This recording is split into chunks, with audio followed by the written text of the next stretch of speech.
Good morning बच्चों। कल हम लोगों ने जो रेशियो पढ़ा था उसमें हम लोगों ने देखा था, हमने आपको बताया था कि जो प्रॉफिटेबिलिटी रेशियो होता है वो 3 तरीके से कैलकुलेट किया जाता है।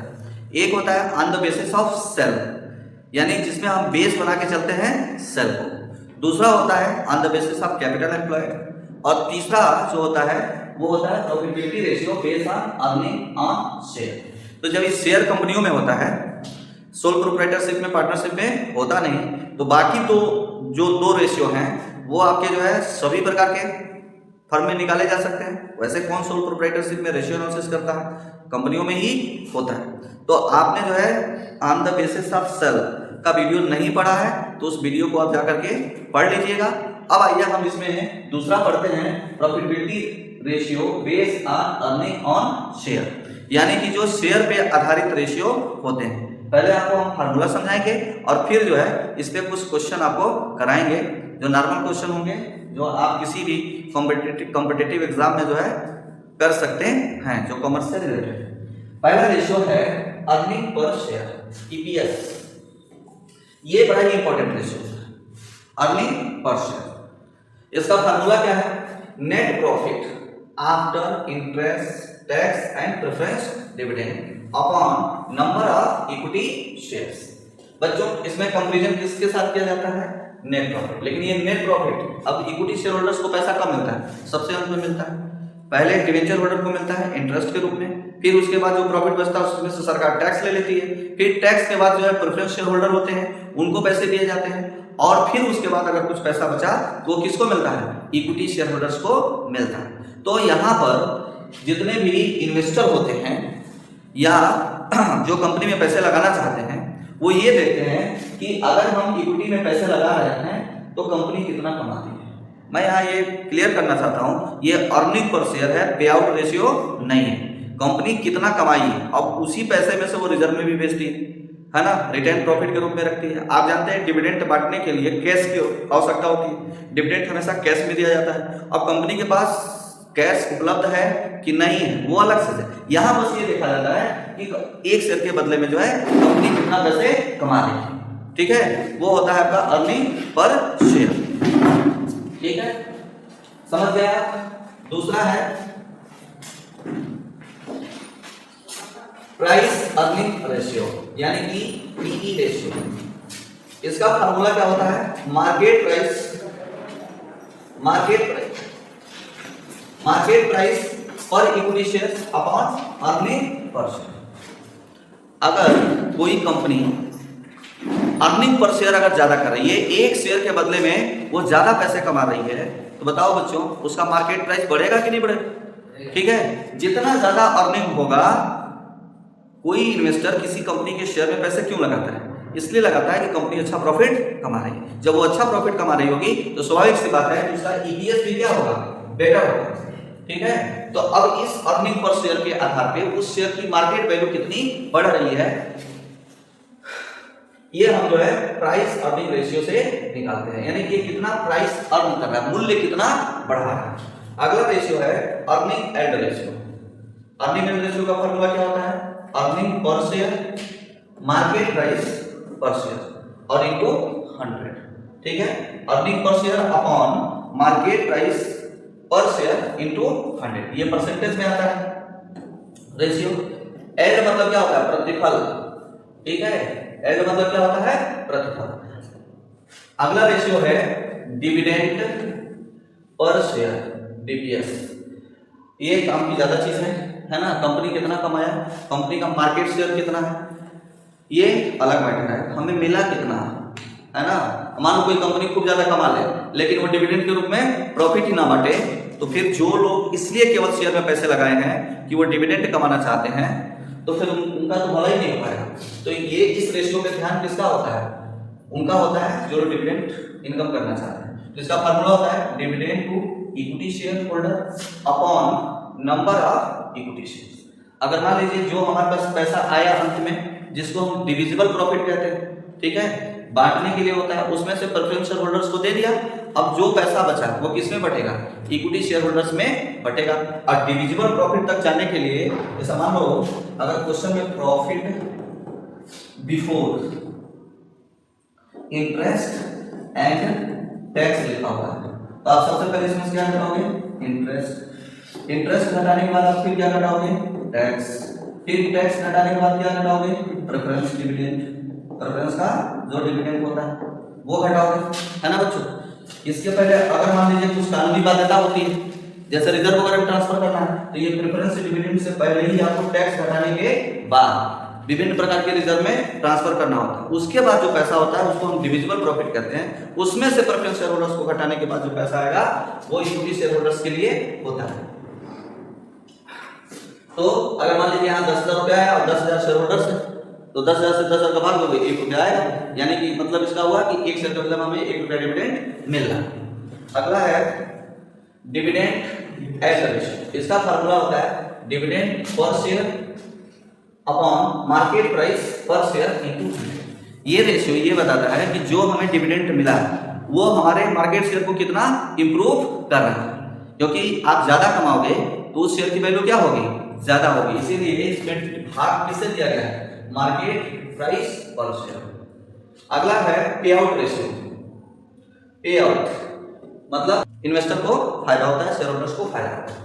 अब इसके कई सारे फार्मूले हैं पे आउट रेशियो के। अब जानते हैं शेयर दो तरह का होता है, एक इक्विटी शेयर होता है और एक प्रेफरेंस शेयर होता है। तो एक आपका जो पहला फार्मूला है उसमें लिखा है pay out ratio equal to equity dividend upon net profit after tax interest and preference dividend into 100।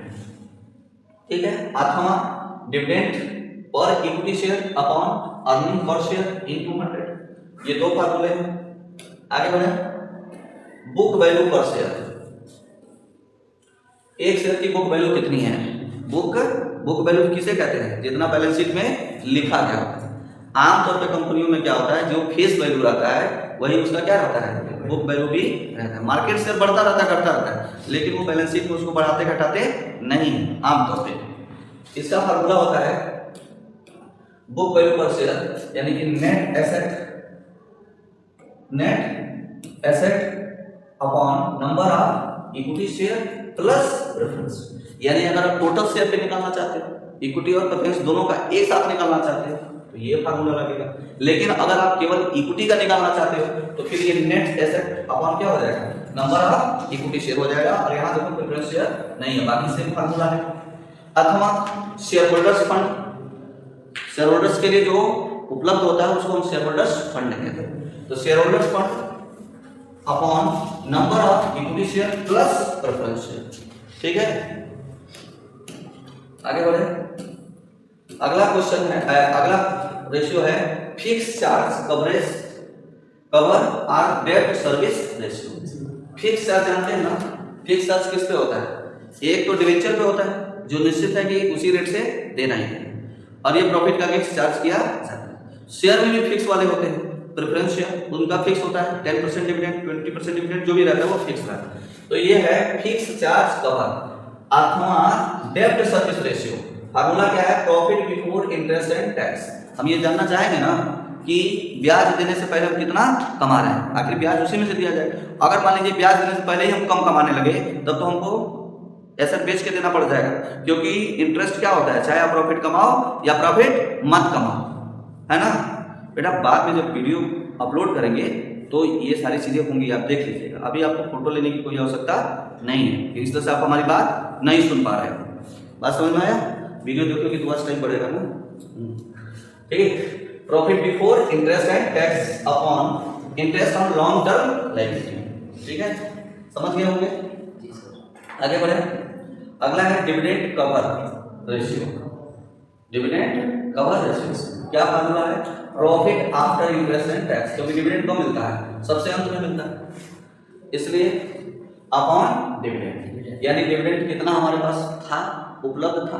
मानो 10,000 रुपया आया तो 10,000 का बटा है, लेकिन 10,000 बटेगा नहीं, बल्कि क्या होगा, जितना डिविडेंड हमको मिला उससे भाग दे देंगे तो पता चल जाएगा कि कितना परसेंट हमको या कितना किस रेशियो में मिलना है। अगला ratio of revenue reserve to paid up capital. Formula होता है revenue reserve oblique paid up capital into 100। आगे बढ़े। अब ये जो है कुल 10 रेशियो, ठीक है। अब इन 10 रेशियो पे अगर एक आध दो न्यूमेरिकल कर लिया जाए तो शायद आपको ज़्यादा अच्छे से समझ में आ जाए। तो आइए हम लोग जो है कुछ एक क्वेश्चन है कि वर्ष 2012 के लिए अवकाश कंपनी लिमिटेड से संबंधित सूचनाएं दी गई है ना। अवकाश नाम है, अवकाश होना चाहिए। ये इनके पास जो है प्रॉफिट बिफोर टैक्स कितना है 20 लाख। प्रॉफिट बिफोर है 20 लाख। प्रॉफिट बिफोर टैक्स केवल टैक्स नहीं करना है। टैक्स की रेट कितनी है 60%, यानी जो ये कमाए हैं इसमें से 60% का भी टैक्स भी देना है। कह रहा है कि जो प्रपोज डिविडेंड है वो दिया है क्वेश्चन में 20%, यानी कि कंपनी ने जो है बोला है कि हम अपने शेयर होल्डर्स को 20% के रेट से डिविडेंड देंगे। अगला है इनके पास 9% प्रेफरेंस शेयर कैपिटल 10 लाख रुपए, यानी कि इस 10 लाख का 9% 90,000 ये तो हर हाल में देना है प्रेफरेंस शेयर होल्डर्स है ना। और फिर इक्विटी शेयर इनके पास है 30 लाख रुपए का, जो 30,000 शेयरों में क्या है डिवाइड है, और एक शेयर की वैल्यू है 100 रुपए। क्वेश्चन देख लिया आपने, ठीक है। प्रॉफिट बिफोर टैक्स है 20 लाख, टैक्स का रेट है 60%, प्रपोज डिविडेंड है 20%, और इनके पास दो तरह के शेयर हैं, इक्विटी शेयर और प्रेफरेंस शेयर। प्रेफरेंस शेयर पे 9% के रेट से डिविडेंड पहले से ही फिक्स है। बाकी जो है इक्विटी शेयर के लिए उन्होंने कितना प्रपोज किया है 20%। भाई ये प्रेफरेंस के लिए थोड़ी प्रपोज हुआ है, इसके लिए होता है, इक्विटी शेयर्स के लिए होता है। इसके अलावा जो है इनके पास रिजर्व के रूप में कितना है 20 लाख। रिजर्व के रूप में इनके पास उपलब्ध है 20 लाख। अब आपसे कहता है कि calculate further equity share capital, यानी कि ये रेशियो आप निकालिए। कौन कौन सा रेशियो निकालना है, earning per share, book value per share, price earning ratio, capitalisation ratio, dividend per share, उसके बाद पे आउट रेशियो, डिविडेंड एग रेशियो। इतने सारे रेशियो दिए थे। कह रहा है कि अभी जो इक्विटी शेयर है उनकी मार्केट प्राइस 200 रुपए, कितना है 200 रुपए। पहले कितना था, फेस वैल्यू कितना है 100 रुपए, लेकिन मार्केट प्राइस कितना है 200। आगे बढ़े, आइए सबसे पहले आप जरा फार्मूला बताइए हमको, कौन सा रेशियो निकालना है, ईपीएस निकालना। ईपीएस के लिए प्रॉफिट बिफोर टैक्स चाहिए कि profit after tax? Profit interest and after tax. तो इस क्वेश्चन में इंटरेस्ट का कोई आइटम नहीं है, लेकिन जो हमको प्रॉफिट दिया है वो बिफोर टैक्स दिया है। तो सबसे पहले हमें क्या करना पड़ेगा, उसे आफ्टर टैक्स कैलकुलेट करना पड़ेगा। आफ्टर टैक्स के लिए क्या करना पड़ेगा, जो प्रॉफिट बिफोर टैक्स है उसमें से टैक्स की राशि हम क्या कर दें, घटा दें। ठीक है, जब हम टैक्स का अमाउंट घटा देंगे तो हमें मिल जाएगा प्रॉफिट बिफोर आफ्टर टैक्स। तो देखिए प्रॉफिट बिफोर टैक्स है कितना 20 लाख। अब 20 लाख का 60% 6 दूनी 12 होगा ना। 20 लाख यहाँ देख लीजिए 20 लाख है, इंटू करोगे 60/100, 0 से 0 कैंसिल, और 6 दूनी 12 और 1 2 3 4 5।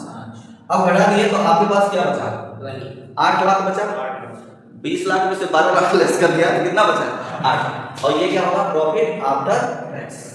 ठीक है, अब कहीं ये दिया नहीं कि रिजर्व में कितना ट्रांसफर करना है। अगर दिया होता क्वेश्चन में कि रिजर्व में 10% भेजना है, जनरल रिजर्व में भेजना है, तो हम क्या करते हैं यहाँ पे जनरल रिजर्व में ट्रांसफर करते हैं और उसके बाद जो पैसा बचता उसमें से डिविडेंड बांटते हैं। लेकिन इस क्वेश्चन में रिजर्व में भेजने को नहीं कहा, तो अब ये जो पैसा बचा यही डिविजिबल प्रॉफिट हो गया कि नहीं होगा बांटने के लिए। अब इसमें से हमें क्या घटाना पड़ेगा, प्रेफरेंस शेयर होल्डर्स का। और आप जानते हैं कि प्रेफरेंस शेयर होल्डर्स कितने के थे, 10 लाख के थे, 9%। 10 लाख के थे ना, 10 लाख के थे 9%, तो 9% 90,000 हो, तो 8 लाख का डिविजिबल प्रॉफिट है। इसमें से हम क्या करेंगे, प्रेफरेंस डिविडेंड को घटाएंगे। तो 10 लाख का 9% निकालोगे, 10 लाख इंटू 9/100 तो आएगा 90,000। 8 लाख में से 90,000 घटा दिए तो आ गया net profit after tax and preference dividend. ये किसका है, प्रेफरेंस डिविडेंड 7,10,000। ये 7,10,000 किसका है, इक्विटी शेयर होल्डर्स का। अब चाहे तो कंपनी पूरा 7,10,000 दे दे, चाहे तो कुछ कम दे, है ना।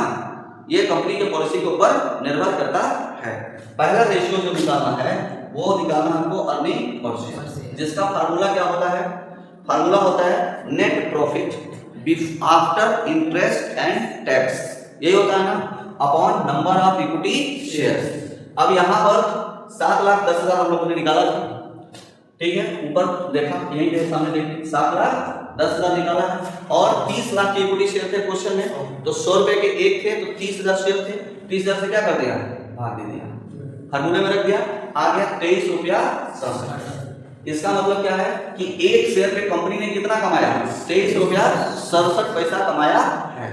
शेयर 100 रुपए का, ठीक है, और एक शेयर पे कितना कमाया है, 23 रुपया 67। अगर इसको आप परसेंटेज में कन्वर्ट करना चाहते हैं तो इंटू 100 कर देंगे तो निकल जाएगा, ठीक है, लेकिन परसेंटेज की कोई जरूरत नहीं है। दूसरा रेशियो निकालना है बुक वैल्यू पर शेयर।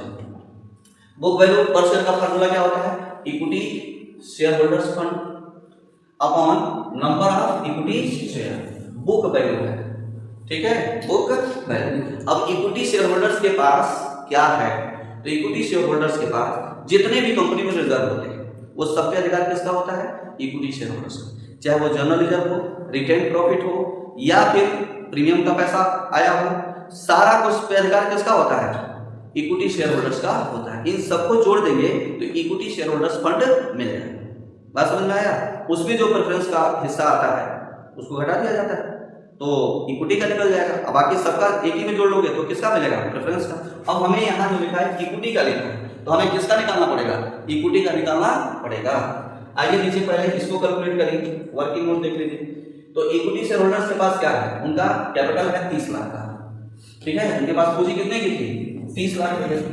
वर्ष के प्रारंभ में जो है रिजर्व कितना का था, 20 लाख, और प्रेफरेंस शेयर होल्डर को वो पैसे देने के बाद 8 लाख रुपया डिविजिबल प्रॉफिट आया था, 90,000 दे दिए थे तो कितना बचा था, 7,10,000। अब इन सबको टोटल कर दीजिए, ठीक है, तो हो गया 57,10,000 लेस प्रपोज डिविडेंड, क्योंकि ये बांट दिया जाएगा, 20% बोला था ना, तो 30 लाख का 20% कितना होता है, 6 लाख हटा दिया, आ गया इक्विटी शेयर होल्डर्स फंड 51,10,000। अब जाके आप फार्मूले में क्या करिए, पुट अप कर दीजिए, तो 51,30,000 और नंबर ऑफ इक्विटी शेयर है 30,000, तो आंसर आ गया आपका 170 रुपया 30 पैसा। समझ में आ रहा है। नेक्स्ट निकालना है price earning ratio. Price earning ratio का फार्मूला होता है मार्केट प्राइस पर शेयर। तो मार्केट प्राइस 200 रुपया क्वेश्चन में दिया हुआ था, वहीं से उठाया आपने, और इनकम पर शेयर यानी कि अर्निंग पर शेयर आपने निकाला था। इनकम पर शेयर का मतलब क्या है, अर्निंग पर शेयर, उससे भाग दे दिया, ऊपर 23 रुपया 67 पैसा आपने निकाला था, भाग दे दिया, तो रिजल्ट आपका आ जाएगा 8 रुपया 85, ठीक है। अगला है कैपिटलाइजेशन रेशियो। इसका फार्मूला होता है अर्निंग पर शेयर, जो आप 23 रुपया 67 पैसा निकाले थे, upon market price per share into 100, तो ये निकल गया आंसर 23 रुपया 84 पैसे, सॉरी 11 रुपया 84 पैसे, ठीक है बच्चों। अब देखो सामने आप लोग बैठे हो तो उसका बेनिफिट है, मान लो मेरे मुंह से गलती निकल गया तो आपने ध्यान दिला दिया, है कि नहीं। अगला है डिविडेंड पर शेयर। इसका formula dividend paid on equity into number of equity share, सीधी सी बात है, ये तो आसानी से फार्मूला आप याद भी कर सकता है कि एक के बदले में कितना, तो कुल dividend paid on equity share कितना है, 6 लाख है ना, और टोटल शेयर कितने हैं 30,000, भाग दे दिया तो आ गया कितना 20। पे आउट रेशियो, ठीक है, पे आउट रेशियो आइए निकालते हैं। इसका formula dividend per share upon earning per share into 100, फार्मूले में रख दिए, डिविडेंड पर शेयर 20 रुपया है, और आपने ये कैलकुलेट किया था अर्निंग पर शेयर, ऊपर से उठा के रख दिया 20 अपॉन 23.67 इंटू 100, आ गया रिजल्ट 84.5%। इसका मतलब ये है कि कंपनी जितना कमाती है ना, जो डिविडेंड डिक्लेयर करती है उसका 84% आपको पे कर देता है, यही मतलब होगा ना। आगे है डिविडेंड एल्ड रेशियो। अब इसका परिणाम क्या होता है, तो आपका जो है डिविडेंड एल्ड प्रतिफल 10% बढ़ जाता है, dividend per share upon market price per share into 100, तो ये हो गया 10%। अब मैं आपसे यहाँ पूछूं कि ये 10% का क्या मतलब है, इसका मतलब ये है कि अभी मार्केट प्राइस 200 रुपये चल रहा है ना, अब 10% बढ़ने से वो 220 रुपया का हो जाएगा। अभी मार्केट में शेयर की वैल्यू बढ़ जाएगी, कितनी हो जाएगी 220 रुपया, जो कि डिविडेंड ज्यादा डिक्लेयर होने की वजह से मान लो ज़्यादा दोगे तो सिंपल सी बात है मार्केट प्राइस बढ़ेगा। आइए एक और क्वेश्चन कर लेते हैं ताकि ये टॉपिक जो है खत्म हो जाए। मान लो एक बार में आपके ना समझ में आया तो 2 बार कर लीजिए। लगभग रेशियो 10 रेशियो था, तब आ गया following information has been obtained from the books of Anamika Limited. Anamika Limited के बुक में ये दिया गया प्रॉफिट आफ्टर टैक्स। ये तो और आसान है, पिछले में क्या था बिफोर टैक्स, हमें टैक्स घटाना पड़ा, ठीक है। तो यहाँ प्रॉफिट आफ्टर टैक्स है 3,50,000। थोड़ा ध्यान रखिएगा क्योंकि ये ऊपर जा रहा है। प्रॉफिट आफ्टर टैक्स कितना है 3,50,000। डेप्रिसिएशन है 80,000। इक्विटी डिविडेंड है 20%। मार्केट प्राइस 150 रुपया है एक शेयर का वर्तमान में। क्या कह रहा है कैपिटल इज एज फॉलो।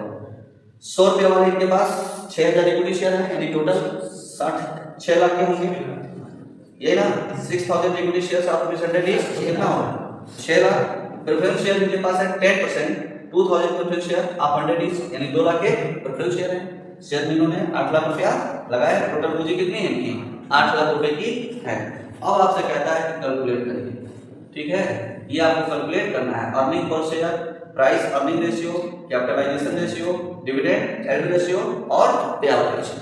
इतने कुल 5 रेशियो निकालने के लिए कहा है। और सबसे पहले अर्निंग पर शेयर रेशियो निकालना जरूरी होता है क्योंकि आप देख रहे हो कि सारे फार्मूले में उसको यूज किया जा रहा है। तो ईपीएस आइए निकाल लिया जाए। अर्निंग पर शेयर फार्मूला क्या होता है नेट प्रॉफिट आफ्टर टैक्स, है ना, एंड प्रेफरेंस डिविडेंड। ऑलरेडी वो निकाल के दिया हुआ है क्वेश्चन, ठीक है। लेकिन आफ्टर टैक्स दिया है उसमें प्रेफरेंस डिविडेंड नहीं घटाया गया था, तो हमें क्या करना पड़ेगा प्रेफरेंस शेयर का डिविडेंड घटाना पड़ेगा। तो 3.5 लाख का था, कितने का था 3.5 का प्रॉफिट था ना, और 2 लाख के 10% वाले प्रेफरेंस शेयर होल्डर्स थे। तो 2 लाख का 10% कितना होता है 20,000। तो ये जो profit after tax but before preference 3,50,000 दिया गया है, इसमें से हम 20,000 माइनस कर देंगे तो बचा कितना 3,30,000।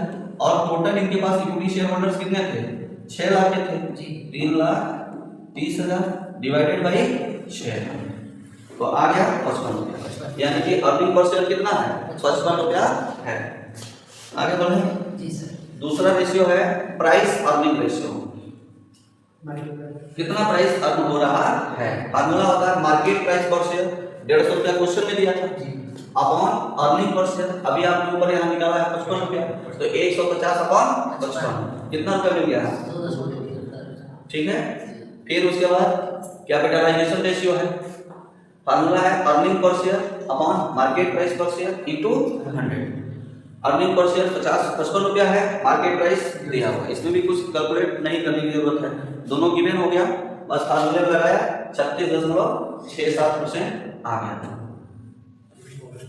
फिर है अगला question dividend yield on equity share, यानी कि फार्मूला क्या होता है dividend per share upon market price per share into 100। Dividend per share declare proposed dividend 20% दिया था, ये गिवन है। मार्केट प्राइस भी क्या है गिवन है, 100% के लिए लगाया गया, फार्मूले में रखे कट से आ गया। कहने का मतलब ये है कि जिनको फार्मूला लर्न है वो तो आसानी से कर लेंगे, लेकिन जिनको फार्मूला नहीं है 5वां रेशियो क्या था पे out ratio, dividend per share upon earning per share into 100। Dividend per share 20 दिया था, 55 आपने निकाला था, आगे 36.36 यानी 36। तो इस तरह से आपने जो है शेयर पे आधारित जो रेशियो होते हैं, आप अगर ध्यान से देखेंगे रेशियो का तो बहुत ज़्यादा कैलकुलेशन की आवश्यकता नहीं पड़ती है, बस फार्मूला बेस है। आप अगर इसकी प्रैक्टिस करते हैं तो फार्मूला आपका तैयार हो जाएगा और एग्जाम में आप इसे सॉल्व कर पाएंगे। बहुत बहुत आपका धन्यवाद। इसके बाद हम आपको पढ़ाएंगे on the basis of capital employed, ठीक है। तो अगला वीडियो पढ़ने के लिए चैनल को सब्सक्राइब कर लीजिए ताकि वीडियो अपलोड होते ही आपको मिल जाए। बहुत बहुत धन्यवाद।